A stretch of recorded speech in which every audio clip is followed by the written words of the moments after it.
तो खुलासे के खेल में ऐसा लगता है अरविंद केजरीवाल खुद ही फंस गए हैं, क्योंकि सवाल ईमानदारी पर था और जवाब वो ईवीएम पर दे रहे हैं। सदन का विशेष सत्र बुलाया, लेकिन उन पर जो सवाल उठे थे उनका जवाब देने की बजाय वो जवाब दे रहे हैं ईवीएम पर, खुलासा कर रहे हैं ईवीएम पर, हंगामा मचा है ईवीएम पर। और हैरानी की बात यह है कि रिश्वत के मामले पर अरविंद केजरीवाल ने एक बार फिर विधानसभा को अपना हथियार बनाया है और देश को वो अपनी ढाल बनाना चाहते हैं, ऐसा लगता है। इसीलिए सुकमा से बात शुरू होती है, अखलाक के घर तक चली जाती है, लेकिन अरविंद केजरीवाल जो बीच में है देश की राजधानी में, उन पर जो सवाल उठ रहे हैं उन पर कोई जवाब नहीं आता। निनाद से देखिए सर, ये एक साफ बात है कि घुमा फिरा के लोगों का ध्यान इधर उधर करने की कोशिश है।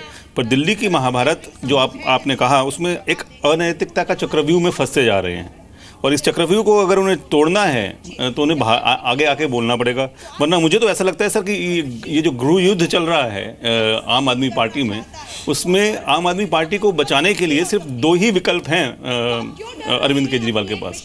एक कि अपने ही कसौटी पे खड़े उतरे और एक अपना पक्ष रखें, और दूसरा अगर ये घुमा फिरा कि कभी ईवीएम की बात, कभी अखलाक की बात, ये चलता रहेगा तो लोगों का हर घंटे, मैं तो कहूँगा हर मिनट आम आदमी पार्टी और अरविंद केजरीवाल पे फेथ कम होता रहेगा और ये पॉलिटिकली सुइसाइडल है, ये उनके लिए ठीक नहीं रहेगा मेरे ख्याल से। तो जितनी जल्दी अरविंद केजरीवाल असली मुद्दे पे आते हैं वो उनके लिए ठीक रहेगा। जो भी उन्हें एडवाइस कर रहा है मेरे ख्याल से गलत एडवाइस कर रहा है। आलोक शर्मा जी हमारे साथ आ गए, कांग्रेस के नेता हैं। आलोक शर्मा, मुझे सुन पा रहे हैं अगर आप? तो मेरा सवाल आपसे ये है, आम आदमी पार्टी अगर आज ये बात कह रही है विधानसभा का विशेष सत्र बुला के कि ईवीएम गड़बड़ है, तो कांग्रेस पार्टी उसके साथ है? ईवीएम में गड़बड़ी मानती है कांग्रेस पार्टी? देखिए, मैं समझता हूं कि ये विषय अपने आप में एक डिस्कशन का विषय हो सकता है, लेकिन आज का विशेष सत्र बुलाकर अगर इस तरह से आप मेन टॉपिक से डेविएट करना चाहते हैं तो कांग्रेस पार्टी बिल्कुल भी आम आदमी पार्टी के साथ नहीं है। जहां तक ईवीएम की बात है तो बीजेपी ने भी सवाल उठाए हैं, कांग्रेस के नेताओं ने भी सवाल उठाए हैं, इलेक्शन कमीशन उस पर अपनी सफाई दे रहा है, वो एक चर्चा का अलग विषय है। लेकिन आज जिस तरह से सदन की कार्यवाही को पूरी तरह से जो पूरा देश आज उम्मीद कर रहा था कि केजरीवाल और उनके जो सिपले सलाहकार हैं वो किस मुद्दे पर बोलेंगे, आज पूरी तरह से जिस तरह से गोल पोस्ट चेंज किया गया, मुझे लगता है मोदी जी को भी पीछे छोड़ दिया इन्होंने कि किस तरह से मुख्य मुद्दों को छोड़कर बाकी बार बार गोल पोस्ट चेंज किया जाए। जफर इस्लाम, बोलिए। देखिए, ये तो बड़ा दुर्भाग्यपूर्ण है। पूरे देश की जनता, प्रदेश की जनता उस करप्शन में के चार्जेस को की सफाई सुनने की कोशिश कर रही थी, सफाई सुनना चाहती थी, लेकिन उन्होंने एजेंडा ही चेंज कर दिया। ऐसे में जो भी थोड़ा बहुत अगर भी क्रेडिबिलिटी बची होगी, थोड़ा बहुत, हम कह रहे हैं थोड़ा बहुत, पूरी क्रेडिबिलिटी खो चुके हैं वो प्रदेश की जनता के नज़रों में, वो भी आज उन्होंने ख़त्म करवा दिया।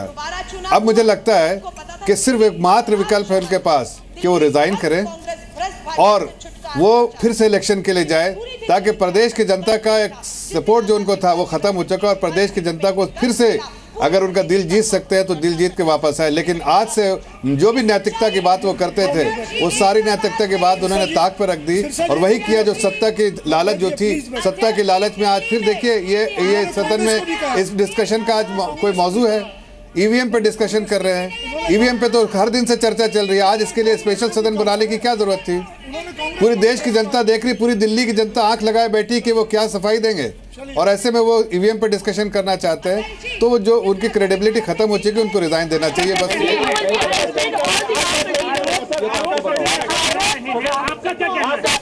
झूठ बोल रहे हैं और उनको मंत्री पद जाने का बहुत सदमा लगा है। लेकिन वो ऐसा क्यों कर रहे हैं? आपके खिलाफ ही आरोप क्यों लगाया है? आपके खिलाफ लगा रहे, किसको छोड़ा उन्होंने? आप और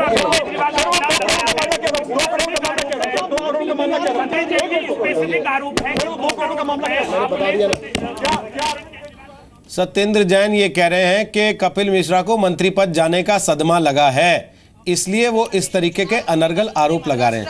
हमारा सवाल यह है कि केजरीवाल जवाब क्यों नहीं दे देते, एक बार सबको चुप क्यों नहीं करा देते? ईवीएम की आड़ क्यों ले रहे हैं अरविंद केजरीवाल? निनाद सेठ, क्या ईवीएम वाकई हैक हो सकती है? इस बात को लेकर इससे पहले इस देश में बहस नहीं हुई, इस बात को लेकर इससे पहले कोई जांच नहीं हुई, इस बात को लेकर चुनाव आयोग ने कभी कोई सफाई नहीं दी? सर, चुनाव आयोग ने अपनी सफाई दी थी। उन्होंने ये भी बोला था आइए हैक करके दिखाइए, कोई नहीं आया। और आप ये याद रखें कि जब चुनाव हारे अभी दिल्ली में तो इन्हीं की खुद की पार्टी के लोगों ने कहा था कि हम ईवीएम को छोड़ें, हमारी हार के क्या और कारण हैं उनके ऊपर हम कॉन्सेंट्रेट करें। मुझे लगता है कारणों में कपिल मिश्रा निकले थे कि पानी नहीं आया वार्डों में। मुझे लगता है कि ये जो ईवीएम का भूत उनके ऊपर सत्येंद्र जैन को सुनवा दे, फिर आप बोलिए। देखिएगा, कल मैंने बता दिया था 5 तारीख शुक्रवार को मैं मुख्यमंत्री और कपिल मिश्रा जी मंत्री पद जाने की वजह से लगता है, उन्होंने खुद भी कहा है कि वो शायद हिल गए हैं, उसकी वजह से उल-जलूल आरोप लगा। एविडेंस है सर, वो कह रहे हैं एविडेंस है, एविडेंस है उनके पास, फुल प्रूफ एविडेंस है। टाइम तो बता नहीं रहे। आपका स्टैंड क्या रहेगा? आपका स्टैंड क्या रहेगा सर? आपका स्टैंड क्या रहेगा सर? आपका स्टैंड क्या रहेगा? झूठ बोल रहे हैं और उनको मंत्री पद जाने का बहुत सदमा लगा। क्या उनके खिलाफ आप जाएंगे? क्या उनके खिलाफ जाएंगे? तैयार है लेकिन आप जाने के लिए तैयार है? आपके खिलाफ ही आरोप क्यों लगाया है? आपके खिलाफ लगा रहे, किसको छोड़ा उन्होंने? सर, आप और सर, वो 2 करोड़ का मामला क्या? 2 करोड़ का मामला क्या? 2 करोड़ का मामला क्या? आरोप है सर, वो 2 करोड़ का मामला क्या था? क्या अरविंद केजरीवाल को आपने 2 करोड़ दिए? सर, अरविंद केजरीवाल को 2 करोड़ दिया आपने? ऐसा है, फ्राइडे 5 मई को मैं मुख्यमंत्री अरविंद केजरीवाल जी के घर पर गया ही नहीं और इस तरह की बेहुदा आरोप लगाने का जवाब देने लायक भी नहीं है। जीवन के अंदर कोई गलत काम नहीं किया, अगर उसे आरोप लगाना ही था, मेरे ऊपर तो वैसे ही 10-20 आरोप चला रखे हैं, एक और चला देते। अरे मुख्यमंत्री का नाम ले दिया। 2 करोड़ की बात बोली है, 2 करोड़ वाली बात है। छतरपुर में लैंड वाली बात है, सच्चाई है।